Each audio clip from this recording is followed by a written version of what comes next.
So I think this is the first time the IMS has had a panel of festival promoters. So I'm going to introduce, or everyone's going to quickly introduce themselves. Jim? Yeah, I'm Jim King. Do I need to... No. And we promote Rockness up in Scotland and produce... It's not working. Is that working now? No, sorry. I'm Jim King from Loud Sound, and we produce... we promote Rockness up in Scotland and produce other festivals for esteemed people like Robbie. So we do Creamfields and Festival and other festivals in the UK. I'm Martin Gontad. I'm based at Buenos Aires, Argentina. I do promote festivals and other show formats in South America, mainly Creamfields Argentina, Creamfields Chile, and Creamfields Peru. Yeah, hello, I'm Rob DeBank, DJ on Radio 1, and I promote two festivals, Festival and Camp Festival. I'm Pino Sayoga. I co-promote the Rock in Rio, but I'm basically part of this island. That's why I'm here. Just in case you don't know, Pino organised in '92 the biggest festival ever on Ibiza, Coup Club, at the time with Freddie Mercury. So. 87. Ibiza, sorry. 87. Hello, I'm Chris Greenwood. I'm a director of the Big Chill Festival, and we also have 5 venues in London and a label. Hello, I'm Enric Palau, and I'm co-director and founder of the Sonar Festival in Barcelona. Thanks. So basically, when I was asked to moderate this panel and heard the title, Feast or Famine, first thing that really came into my mind, and I think is a general perception of festival promoters, is that maybe they all sleep on piles of money from the profits they make and probably only work a couple of months of the year. So if that's not really the true picture of festival promoting, Jim, what's your motivation in? Well, on one side of it, we get paid to do it for other people, but it's different when you're taking the risk. I think there has to be a real sort of deep-rooted passion and love to, not just for music, but to do a festival. I think you wouldn't even contemplate it without that. I think you'd be quite mad, to be honest with you. I mean, the risks are just so high, and the difficulties, especially these days, of putting a festival on with all the new legislation, especially in the UK, it was very, very difficult. And so, yeah, I mean, there has to be deep pockets and a lot of love to do it. Really, I think without that, you're never going to get going. And Chris, I mean, I think Big Chill was started with a different motivation, maybe. I mean, I think we all want to make money from a festival, but there was a kind of different motivation for the setting up the Big Chill. The Big Chill started 15 years ago and came out of the dance music scene, and it's evolved since then into a much bigger proposition, including a lot more live music, arts, spoken word, comedy. And yes, of course, we're not in it just for the fun of it, but there is a desire to do something, getting a lot of people together and celebrating something together. I think that's one of the things we get out of it, because we also run venues and put on shows day in, day out. But putting the festival together for capacity of 40,000 is always a highlight of our year. Okay. Pino, it's, I suppose, slightly different for you. I mean, your company is now part of Live Nation, and maybe, unlike the other panellists here, who maybe are putting their own money, their independent promoters on the line, you're working for a major multinational when you do a festival. Well, I think it's even a multinational needs to make money anyway in the end of the day. But I'm part of a Rock in Rio, which is Rock in Rio is a vision of a man, which is Roberto Medina. Is still today, he's an individual which is really saw a vision and is trying to bring a festival from all over. We really in Spain don't have a festival yet, and it's pretty surprising when you think someone come from Rio and come to Spain. And through his vision, brought a festival called Rock in Rio in Madrid. I mean, it's the first time when you hear it, they say, what do you mean, Rock in Rio in Madrid? It doesn't really work. At the end of the day, you have to have a lot of passion, you have to have a lot of beliefs in what you do, and And I would think at the same time you have to be able to really to understand there's a lot of heat could be taken. And most of the people today which do festival or is willing to open new festival, they really have to have a lot of passion for music, otherwise it's impossible to make it work. Most of the festival today are really dying, and if sponsor really doesn't come in as it used to come in the past. Robbie? Yeah, I mean, I think in the UK, then the market is kind of split into multinationals who want to make money and do make money from their festivals, and then the sort of boutique independent market, which is obviously growing at the moment, and Big Chill kind of kicked that off 10 years ago. And we kind of, festival falls into the second camp that me and my wife kind of thought it'd be a good idea to put a little party on, and it's kind of grown astronomically and turned into something that we didn't really plan on doing. But that's the beauty of the UK festival market, that there are these, you know, there are a lot of entrepreneurs, a lot of eccentric, interesting people that want to put on sort of crazy parties to balance out with the other big shows that are out there just to make money. And Martin, I mean, to be quite honest, before the Creamfields festivals came along, there really wasn't, and say Skull Beats in Brazil, there really hasn't been a history of dance music or alternative festivals in South America. So it must have been an incredibly difficult market to change the dynamics of. Yeah, it was in the beginning, but we have we've been building up the market with electronic music since some years before doing our first festival with, you know, lots of club stuff and then a little bit bigger shows, doing things in certain areas just to spread the word and just to promote electronic music mainly. So 9 years ago, we thought it was the right time to put together a festival, and that's when we started, which was really tough in the beginning. We started with a small festival for 15,000 capacity. And then the year after, we had the worst economic crisis in Argentina history. So it was really difficult on the next 3 years, but we tried to keep it going. And people loved that because despite the economic situations, they believed that we were doing a hard job for people to have fun and party, while in the week they were having a hard time. So it was tough in the beginning, but, you know, we love what we do, and we were just really proud that we can keep it moving forward. Great. And Enrique, I mean, out of the festival panel, I suppose your festival kind of stands out in as much as it incorporates media and arts as well within the festival. It's held in various venues around Barcelona. So where did the concept originally come from for? Well, the concept was, the beginning of the concept was really to show all the possibilities that new technologies were offering to artists, and these possibilities were not only musical, were also visual. And at the beginning, already 16 years ago, there was, people crossing the line between being a visual artist or being a musician. So this has been always strong in the festival. I think being a urban festival, so means daytime we are located in museum spaces, exhibitions are part of our festival too. Means the difference, between other only music festival. I think that's our goal, and this is how we keep working on. I mean, I'm sure that it's been touched on in a lot of panels, but I mean, the live music scene, the festival scene has obviously been hit quite hard by the recession.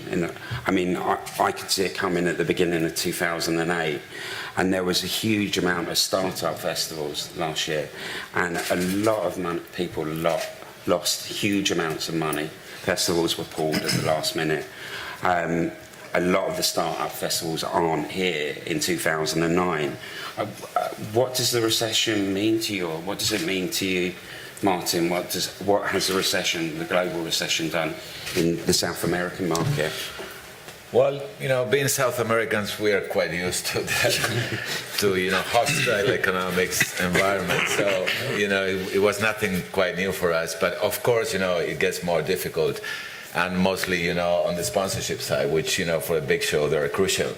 But anyway, once we perceived that things were going to be really difficult, then you take much more care about, just the cost and everything, and, try to keep the identity in the most consistent way as possible of your show, and try people to get fun. Maybe it's not the time to make money, and just to wait and keep it safe. Maybe it's a year to give people value for money. Maybe that's what's been missing from some of these festivals in the past few years. People had a lot of excess money and were willing to spend it on maybe, I'm not saying that bills are substandard, but maybe now is the time we should be looking at giving something back. I know a few of you have looked at ways of kind of combating the downturn. Creamfields, I think this year have done an early bird ticket. I don't know, Chris, I think you were saying that you ran some kind of similar scheme. Or...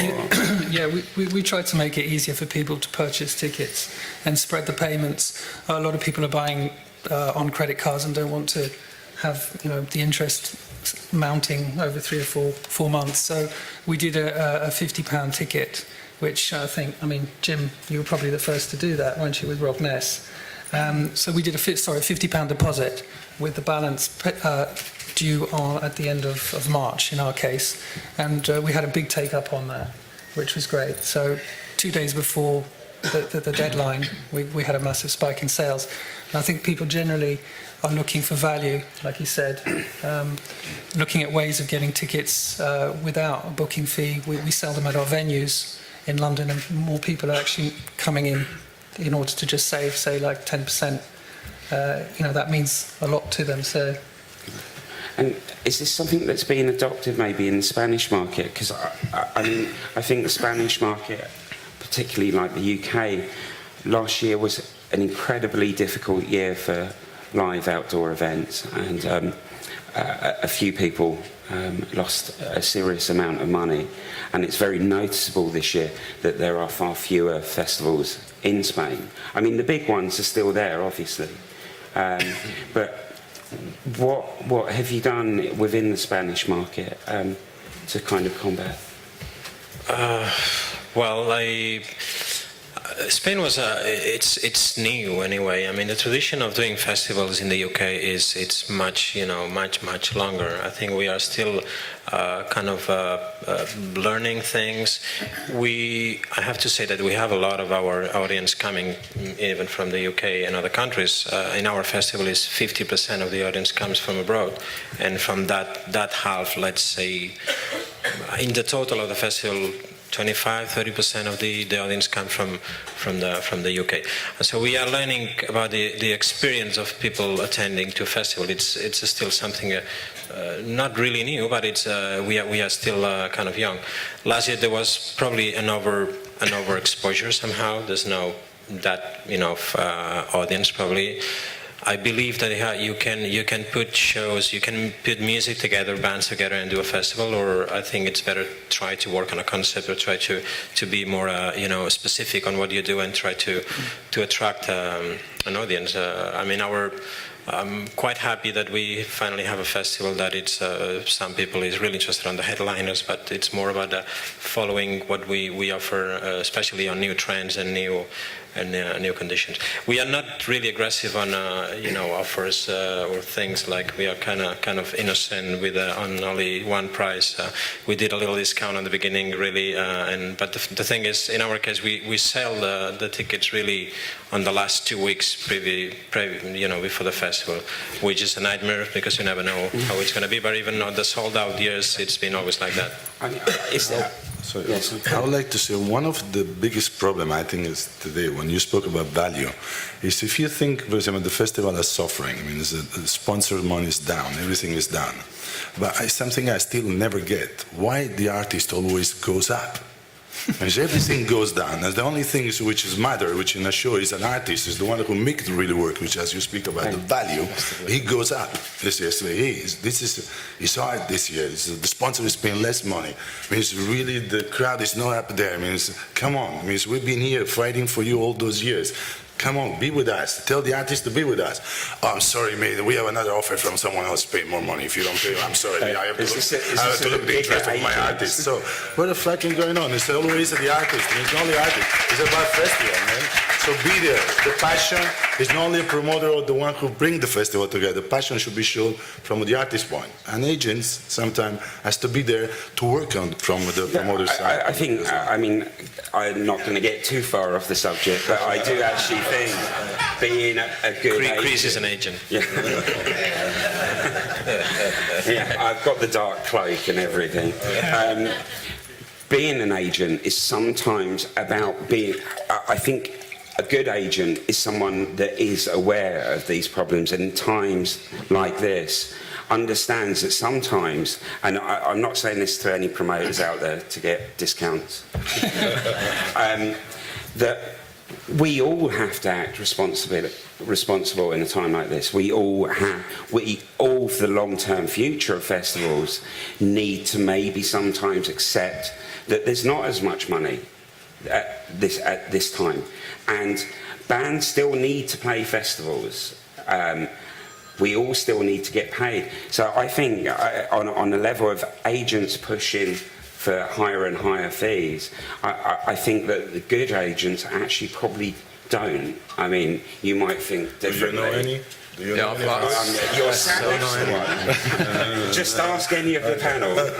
Chris, well, the other thing on that, Do you know any in this I think a really important thing, it's not just the recession, and Pino made a really good point there about artist fees, and it's not really just the agents. I mean, what you have is, the last 4 years especially, is artist earnings, especially from their recorded music, has plummeted. So, so they're out touring continuously, and you've got the band and more importantly the manager. I'm not defending agents here because there's good and bad on every side, but pushing them just to keep their income levels up by continuously touring. So you've got bands who are going winter tour, summer festivals, winter tour, summer festivals, and they're on the road for 4 or 5 years, and they just lose their value. But at the same time, the booking, the cost of them coming is still so high. So if you look at a number of this is one of the biggest problems in the UK market at the moment, where if you look at a number of the major festivals, the headline acts they have are almost identical to they had 3 years ago. There's very few new headliners. I'm talking of the higher level coming through, which is where I think shows like Festival have been so important, and the Big Chill as well, and Rock Nest to a certain extent, because the availability of those artists isn't there. So you have to be more creative, and I think that's where the innovation and innovative comes out, and from the independent sector. But I think that's one of the most damaging things to the market, is that people are overplaying themselves. One of the pressures is definitely the death of the recording industry in the sense as a revenue stream for acts, and acts now look to festivals as a revenue stream. It's changed dramatically. Well, their careers have shortened dramatically, so to get as much money as you can in 4 or 5 years. I mean, as festivals, now some of the responsibility to break new acts actually falls away from traditional media and from record companies and down to you as festivals to carry on finding new acts, would you say? Rob? Yeah. I mean, our festival is kind of 80% new bands. We've got the big headliners, but then it's really booking those acts at Christmas that in September are going to be really big. Your LaRue's or whoever in Florence and the Machine, and you have to sort of really keep your sort of finger on the pulse. I think the UK independent festival market is amazing at that, at sort of predicting who is going to be coming through. I mean, just going back to the recession thing, I think actually, tickets are ticking along for most of the festivals. I've got the AIF, Association of Independent Festivals, which has got 15 members on the board, 25 independent festivals, and they're all ticking along. They're all doing all right. We're all going to get through it. But I think maybe the problem is going to be next year. Sponsors so far have been pretty good, and the sponsorship market in the UK is kind of holding on. But I think it's going to be at our festivals this year what are people actually going to spend at the festivals as well. People who rely on their bar take, all the traders who rely on selling food. Once people have paid the £140, will they have enough money? Once they get there, they might take half the money they normally take, and then the year after, that's really going to come back and bite us. And that's